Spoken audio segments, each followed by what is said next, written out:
Jack की आंख खुली तो वो समंदर में था और उसने अपनी हथेली में एक रहस्यमयी छेद देखा। वो साफ तौर पर गोली लगने का निशान था, लेकिन अजीब बात यह थी कि उसे न दर्द हो रहा था, न ही खुजली। यहां तक कि जब उस छेद से तेज रोशनी आर पार हुई, तब भी उसे कुछ महसूस नहीं हुआ।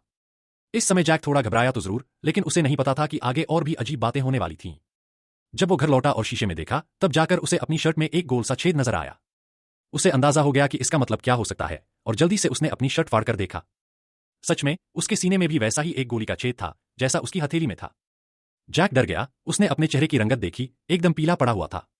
आईने में खुद को देखकर उसे समझ नहीं आ रहा था कि वो जिंदा है या मर चुका है। बिल्कुल भी देर न करते हुए वो अस्पताल भागा। जैक ने डॉक्टर को अपने हाथ और सीने के घाव दिखाए और डॉक्टर हैरान रह गया। इतनी गंभीर चोटें आमतौर पर किसी जिंदा इंसान में नहीं होती। तभी एक और चौंकाने वाला नजारा हुआ। हार्ट मॉनिटर ने सीधी लाइन दिखानी शुरू कर दी, यानी जैक का दिल धड़क नहीं रहा था।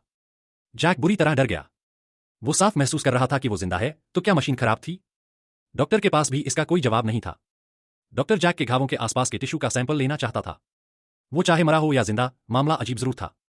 ये सुनकर जैक गुस्से से भर गया और डॉक्टर की बात माने बिना अस्पताल से भाग निकला। घर पहुंचते ही उसका पालतू कुत्ता उस पर भौंकने लगा, जैसे वो कोई अजनबी हो।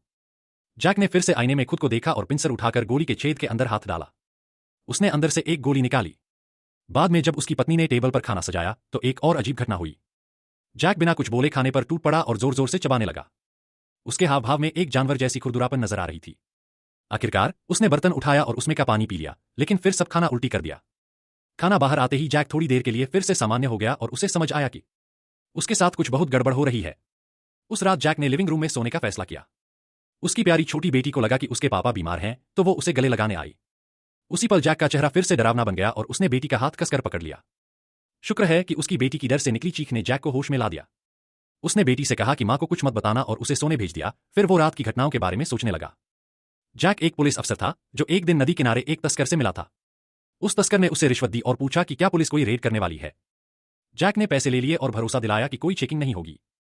कुछ ही देर बाद जब वो तस्कर वहां से चला गया, जैक को दूर अंधेरे में दो परछाइयां दिखीं। ऐसा लग रहा था कि कोई किसी को गला घोंट रहा है। जैक धीरे से वहां पहुंचा और जोर से चिल्लाया। जैक की आवाज सुनकर एक आदमी पलटा और भागने लगा। जैक उसके पीछे दौड़ा, लेकिन जिस आदमी की गर्दन दबाई जा रही थी, वो पहले ही मर चुका था। अब वक्त नहीं था, जैक ने पीछा जारी रखा। वो उस आदमी को पुल के आखिरी छोर तक ले गया, जहां वो एक खंभे के पीछे छिप गया। जैक खंभे के पास गया और उससे बात करने की कोशिश की, लेकिन अगले ही पल जैक को समंदर में धक्का दे दिया गया।